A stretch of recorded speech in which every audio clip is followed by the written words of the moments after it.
Okay, this is part 1 of section 4.1, and you'll find in section 4.1 there's lots of terms and lots of information, so we're going to separate this section in 2 or 3 different parts. So the first thing we're going to talk about is they just give you the basic definition of trigonometry. Trigonometry just means the measurement of triangles. So you're soon going to learn that we're going to deal lots with triangles and angles. So back, kind of a review from geometry. Some of the basic terms that they've given us, and I need to get my little marker ready here, is the definition of an angle. Okay, so an angle is determined by rotating a ray about its endpoint. And then the starting position of the ray is the initial side of the angle, and the position after rotation is called the terminal side. And then the end point of that ray is called the vertex. So as I fill something in, go ahead and fill this in on your notes. So here's what they're saying. I have what they call an angle in standard position. Okay, I'm going to draw an angle in standard position. Standard position means that its initial side is on the x-axis. And then for positive angles, now in geometry, you guys dealt only with positive angles. In trig, we're going to deal with positive and negative angles. So a positive angle is generated by taking this initial side and rotating it counterclockwise. So if I take this side and I rotate it counterclockwise, here's where it ends up. This side of my angle is called the terminal side. And that just makes sense. Initial means where you start, terminal or to terminate something means to end. So here's my initial side. Here is my terminal side. And this is an example of a positive angle. Now, in geometry, you basically dealt with angles that only went from 0 to 180 degrees. Remember, an angle that measured from 0 to 90 was an acute angle. An angle that measured from from 90 degrees to 180 degrees, that was an obtuse angle. So now we're going to have angles that can measure whatever we want it to measure. If I draw another angle, here's my initial side. I'm going to draw a positive angle.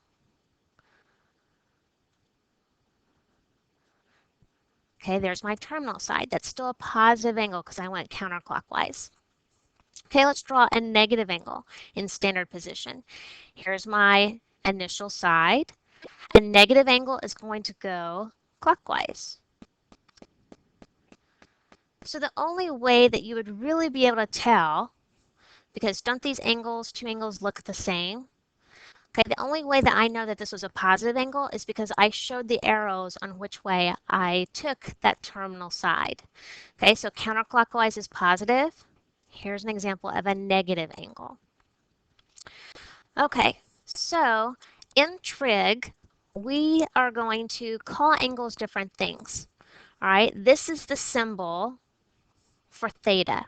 So they let some Greek symbols be the symbol for angle. This is what we will use probably the most. All right, so I could say this is angle theta. Some other ones we might use is what they call alpha, and I will write my alphas like this, okay, or they look like a little a, or beta. So theta, alpha, beta, don't worry, it's just a symbol to say that we are talking about an angle. Okay, so if I said draw an angle in standard form and make it a positive angle and call it theta, then you would draw your initial side on the x-axis and anywhere you wanted to draw that, and then you would call that theta. Okay, so those are just some basic terms that you're going to need to know. We're also going to learn about what they call coterminal angles, but we're going to wait and talk about that in the second part of section 4.1. Okay, so back in geometry, you learned how to measure angles in degrees. Well, in trig, we learned that you can also measure angles in radians. And we learned this because you use radians in calculus most of the time. All right, so we have to figure out what a radian is. A radian, 1 radian, is the measure of a central angle theta that intercepts an arc S equal in length to the radius R of the circle. Okay, so that sounds kind of confusing. Here's what they're talking about. I have this circle. My lines aren't going to be perfect, but that's okay. Okay, here's a unit circle on the XY axis. This is a unit circle, and the reason it's a unit circle is because it has a radius of 1. Okay, so my radius of the circle is 1. That's what makes it a unit circle. All right, let me get a different, whoops, I don't know why it just did that. Let me get a different color here. All right, so here's what they're saying. Here's what this definition means. A central angle is an angle that its vertex is at the center of a circle. So I'm going to draw, here's my initial side. I'm going to draw a positive angle, and they call this angle theta. Okay, so here's what a radian is. It says the measure of this angle, theta, is equal to, see this right here? This is an arc length. Okay, this angle intercepts this arc. And for some reason, for arc length, instead of using an A, they use S. All right, so it says the angle is equal to S divided by the radius R. Okay, well, we know that our radius is 1 in this unit circle. All right, so let's think about that. First of all, if I wanted to know the radius, or not the radius, let's get a different color here. All right, we know that if I go the distance around this circle, the distance around a circle is called circumference. And we know that circumference is 2 pi r. I know the radius of the circle, it's 1. So really now the circumference is 2 pi. Okay, so if I want to know the distance around here, okay, theta equals, I wanted to know the arc length of all of this. The arc length is 2 pi divided by the radius, which is 1. So this right here, theta is 2 pi. And we know the distance around an entire circle is 360. So theta 360 equals 2 pi. Okay, so here's what this is saying. They're saying 2 pi, that's in radian measurement, is the same thing as 360 degrees when I'm measuring it in degrees. Okay, so 360 degrees is the same thing as 2 pi. So let's kind of figure out, okay, the distance from here to about right here. That's going to be 1 radian. All right, if I go all the way around, I'm following this circle around about right here, so that goes with that. If I go all the way around here, that's about 2 radians. Okay, if I keep on going to about somewhere around there, maybe a little closer, that's about 3 radians. Okay, so I'm just kind of trying to give you an idea. That's about 4 radians. This right here is about 5 radians. And about a little closer, that's about 6 radians. All right, so I'm not so much worried about this part. The main thing you need to realize is I can measure an angle in radians or degrees. Okay, so let's look at these common angles. All right, if I know from here all the way around is 360, it kind of makes sense that this would be 180, right? It's halfway around. Okay, so halfway around would be 2 pi divided by 2. All right, so halfway around, my 2's cancel. That's going to be pi. So I know that 180 degrees is pi. Okay, So what if instead of going halfway around, we go a fourth of the way around? Well, so 2 pi divided by 4, you see that simplifies down to pi over 2. So 90 degrees is pi over 2. Okay, and I could do the same thing. Let's go ahead and fill these in. 30 degrees, and I'll show you some more, another way you can get these answers. 30 degrees is going to be pi over 6 because it's a sixth of the way around. 45 degrees is pi over 4 because it's a fourth of the way around. 60 degrees, pi over 3, and these are all kind of bunching up, but I think you can do it. 270 would be starting here all the way around until I get to right there. That's 3 pi over 2. And then 360 degrees we already know is 2 pi. Okay, so I'm going to show you another way. If you don't know what these angles convert to as far as radians, I'll show you another way to do that here in a minute. All right, so here's the actual conversion. Conversions between degrees and radians. To convert degrees to radians, you're going to multiply degrees by pi over 80. So fill that in. Pi over 180 degrees. I think yours already has that. To convert radians to degrees, multiply radians by 180 degrees over pi. All right, so let's do example 1 together. Determine the quadrant in which each angle lies. Pi over 7. Okay, remember back in geometry we learned there are 4 quadrants. This is quadrant 1, 2, 3, 4. So they want pi over 7. So let's just, here's how I think of it. I know this is 0. I know this is pi over 2. I know this is pi, 3 pi over 2, and back the 2 pi.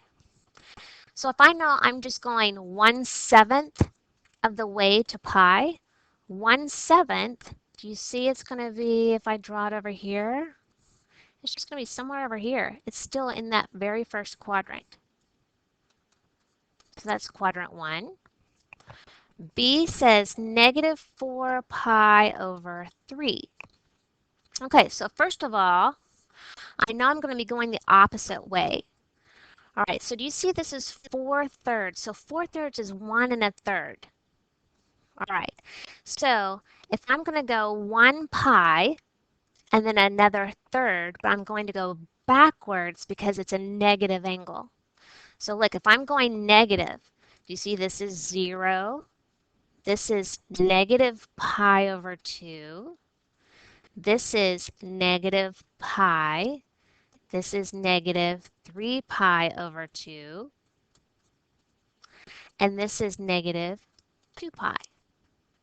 So if I'm going negative 4 pi over 3, I'm going to start here. I'm going to go this way. Here's 1 pi. I'm going to go negative 1 1/3. So that if that's negative 1, I'm going to go a little bit more, a third of the way. Okay, so what quadrant is that? Quadrant 2. I'm going to change colors here. Okay, example C, 13 pi over 6. Okay, so if you get confused, let me get rid of some of this. Okay, so 13 pi over 6, how many total revolutions would that be? 13 pi over 6 is what, 2 1/6, right? So I know I'm going to go around 2 whole times. There's 1, there's 2, and then a 6 left. So what quadrant do I end up in? Quadrant 1. Okay, example 2. Sketch an angle in standard position. So this is exactly like how we did the previous examples, but now we're actually going to have to sketch the angle. All right, sketch the angle in standard position. So if you want to label these, you can. I want a negative angle. So I know this is 0. This would be negative 90. This would be negative 180 degrees. This would be negative 270. This would be negative 360. All right, so if I start here in standard position, I have to draw my initial side on this part of the x-axis. I have to draw the arrows showing which way I'm going. So I know negative 120 is going to be between negative 90 and negative 180. So I'm going to go this way. It's going to be somewhere right there. Okay, let's do 750. So I know it's positive, so it's going to be 0, 90, 180, 270, 360. Okay, so I know automatically I'm going to go around one whole time. That's 360. I can go around another whole time. That's 360 plus 360. That's what, 720? And how much would I have left? I'm going to have 30 degrees left after I go around a whole 2 times. Okay, it's a positive angle, so I know which way I'm supposed to go. I'm going to go counterclockwise, so you have to draw in your initial side. And I know it's weird, but you have to show how many rotations you're going around. So I know I'm going to go around one time, that's 360. Go around another time, that's 720. And then I have 30 degrees left. Okay, so there's 750 degrees. All right, we'll do one more. Negative 405. So I'm going to label mine. You don't have to label yours, but that's 0, negative 90, negative 180, negative 270, negative 360. Okay, so I know I'm going to go this way, clockwise. So if I go around one whole time, that's 360, but how much am I going to have left? 405 minus 360, that's going to be what, 45 degrees?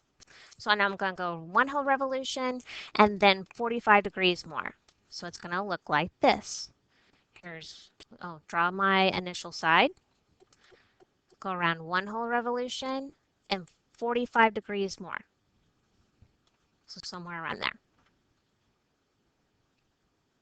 Okay, so make sure when you draw an angle in standard position, you draw its initial side on the x-axis, and then draw your arrow showing which way you went. Okay, example 3. Rewrite each angle in radian measure as a multiple of pi. Do not use a calculator. So this is where we're going to use that conversion, this right here. Okay, so to change degrees to radians, I'm going to be multiplying all of these by pi over 180, and we're just going to simplify. Okay, we're not going to use our calculators. So I know I have 135 degrees times pi over 180 degrees. And if you have to, you can put this over 1. It's nice to see this because I know now my degrees will cancel. And then I just need to simplify. I can cross cancel. Let's see what will go into both of them. I know 5 will go into both of them. So if I reduce both by 5, let's see, 5 will go into 135, 27 times. So I have 27 pi on top. 5 will go into 180, 36 times. And I'm just going to keep on simplifying. 9 will go into both of those. So it's going to be 3 pi over 4. So 135 degrees is the same thing as 3 pi over 4 in radians. These are just two different ways to measure an angle, one in degrees, one in radians. 540. So 540 degrees times pi over 180 degrees. My degrees will cancel. I can cancel out a 0. So now I have 54 pi over 18. And then that will actually simplify. 18 will go, I can divide each one of these by 18. 18 will go into 54 3 times. So 3 pi over 1 or just 3 pi. Last example, rewrite each angle in degree measure. And this one was negative pi over 2. Okay, this time when we're going from radians to degrees, we're going to multiply by 180 over pi. So I'm going to multiply negative pi over 2 times 180 degrees over pi. So I can cross cancel, my pi's will cancel. 2 will go into 180, I can cross cancel those, so negative 90 degrees. And we kind of already knew that from our previous examples. Part B, 9 pi over 2. Okay, so I'm going to multiply 9 pi over 2 times 180 over pi. Cancel my pi's. 2 and 180 will cancel. 2 will go into 180 90 times. So 9 times 90, 810 degrees. Okay, so that is the end of example 4, and I will post what problems you're going to do.